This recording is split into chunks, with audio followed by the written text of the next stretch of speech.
वो कह रहे हैं मैं आम आदमी हूँ। डॉक्टर नीति वो कह रहे हैं मैं आम आदमी हूँ और फिर कहते हैं मेरे पास एक ऐसा वाईफाई है जिससे मुझे सब पता लग जाता है। ये भी कहते हैं मैं कई बार जोश जोश में कुछ भी बोल जाता हूँ, भट्ट साहब आ रहा हूँ। लेकिन डॉक्टर नीति फिर जनता जो उनको फॉलो करती है वो कहीं ना कहीं कंफ्यूज हो जाती है कि हो क्या रहा है। देखिए हम दो चीज़ों को ना यहाँ मिक्सअप कर रहे हैं। कैसे? आप प्लीज क्लियर करने में हेल्प करें। मैं यहाँ पे आपको हेल्प करती हूँ। ही इज़ अ पर्सन, ब्राह्मण कुल में उनका जन्म हुआ, खुद ही बोलते हैं अभाव से प्रभाव तक की जर्नी रही है उनकी, जो यात्रा रही है बहुत अभाव वाला जीवन उन्होंने जिया। हाँ, बताया वहाँ पे उन्होंने मैंने काफ़ी रिपोर्ट्स देखी हैं, तो वहाँ पे उन्होंने बताया कि कितना संघर्ष उन्होंने देखा और फिर उनका कैसे वो अपने परिवार का यापन करते थे और कैसे उनकी श्रद्धा बढ़ी, कैसे उन्होंने समर्पण भाव से साधना करी। अभी ऋचा जी ने भी बताया अलग अलग सिद्धियाँ सिद्ध करी, इतना अनुष्ठान किया। अष्ट सिद्धि नव निधि के दाता हनुमान जी को माना जाता है।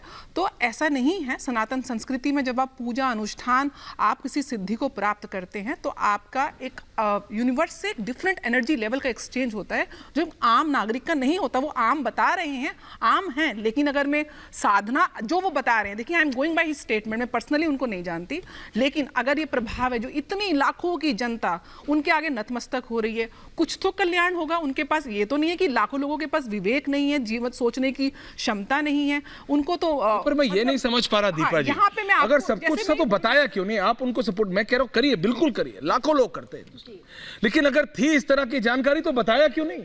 देखिए, अगर जैसे आप बार बार पूछ रहे हैं, कहीं ना कहीं हम एक ह्यूमन बीइंग होने के नाते बिल्कुल ये आपका सवाल जो है एकदम वैलिड है और हमें लगता है कि अगर उन्हें पता था तो क्यों नहीं बताया। लाखों की जानें बच सकती थी, लाखों लोगों को बचाया जा सकता था। लेकिन जहां तक बात अभी मनीषा जी ने कही, जिस तरीके से बताया कि एक परा विद्या होती है जिसके कुछ नियम कायदे कानून होते हैं, अगर आप उसमें जाएंगे, कभी आप उसके डीप में जाएंगे और देखेंगे तो उसमें हर चीज को बताना जरूरी नहीं होता। जैसा मैंने पहले भी कहा कि कुछ चीजों के आदेश होते हैं और कुछ चीजों के आदेश नहीं होते हैं।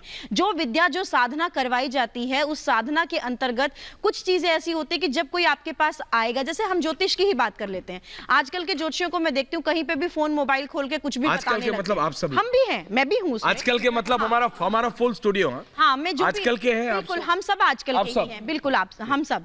तो आजकल के जितने भी हम सब ज्योतिषियां हैं, जितने भी ज्योतिषी हैं, वो क्या करते हैं, आपको किसी भी फ्रेंड ने, आपके किसी भी नॉन ने पूछा, हाँ बिल्कुल मोबाइल में आपने सॉफ्टवेयर खोला और बताना शुरू कर दिया। जबकि जो पुराने ज्योतिषी हुआ करते थे उनका एक विधान होता था कि वो अपनी सीट पर, अपनी गद्दी पर बैठकर ही बताया करते थे और उसके कुछ नियम कायदे कानून होते थे कि खाली नहीं देखना है, अगर आप किसी की पत्रिका खोल रहे हो तो उसे खाली नहीं देख सकते हैं, उसमें कुछ ना कुछ रखना होता है, एक नियम होते थे, उस नियमों के आधार पर चला करते थे। आजकल क्या हो गया, बिल्कुल ही पैटर्न चेंज हो चुका है। इसी प्रकार से जब कोई व्यक्ति सिद्धि कर रहा है, जिसने साधना की है, जिसने सिद्धि की है, जिसने बहुत कुछ प्राप्त किया है, उसको जिस तरीके की आगे से आदेश मिले होंगे पहले कि क्या चीजें बतानी है क्या नहीं, जैसे कि ज्योतिष में ले लीजिए, हमें जन्म और मरण की जो प्रेडिक्शन है वो हमें वैलिड, हमें नहीं अलाउ है कि हम बताएं, या फिर जैसे शेयर मार्केट है, या फिर आप अगर जो ये क्रिकेट, इसके अपने रूल्स होते हैं, बिल्कुल रूल होते हैं ज्योतिष के, बिल्कुल होते हैं रूल। अगर आप क्रिकेट की, जहां जो लोग सट्टा लगाते हैं, क्रिकेट पर पैसा लगाते हैं, हमें अलाउ नहीं है। ज्योतिष बिल्कुल बना सकते हैं, ज्योतिष में अलाउ नहीं है कि हम किसी को बताएं कि किस टीम पर। मनीषा जी आप कुछ कहना चाह रही? मनीषा जी देखिए, आ रहा हूं भट्ट साहब, कमिंग टू। देखिए ऐसा है, एक होता है जो शास्त्र कहता है दृढ़ प्रारब्ध, अदृढ़ प्रारब्ध, दृढ़ादृढ़ प्रारब्ध। दृढ़ प्रारब्ध को भोगना ही होता है।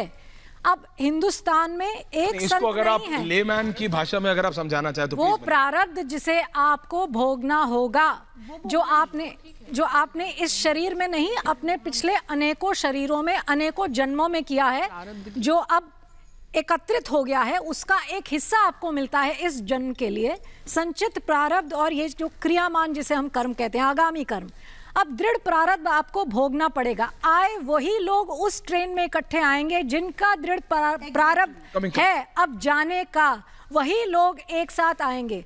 मुझे किसी ने बोला कि वो एक कंट्री है, वहां पर सारी इतनी भुखमरी है, तो वहां भुखमरी क्यों है?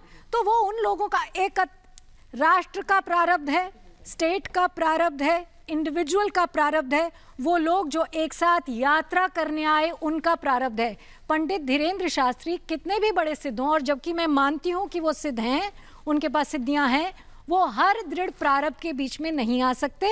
और ये जान लीजिए कि अब से लेकर 2024 अप्रैल तक जो हिंदुस्तान की कुंडली में दशाएं चलती हैं, चंद्रमा केतु की फिलहाल और उसके बाद चंद्रमा शुक्र की, इसमें एक बार नहीं अनेकानेक बार अब से लेकर अगले अप्रैल 24 तक ऐसे बहुत से हादसे होंगे, क्योंकि थर्ड लॉर्ड ट्रांसपोर्ट का, कम्युनिकेशन का, मीडिया का, कन्वेंस का इन्वॉल्व है और जिसमें एक वायलेंट टर्न आएगा। ये अब का नहीं, ये अगले 8 महीने की प्रिडिक्शन बता रही हूं मैं।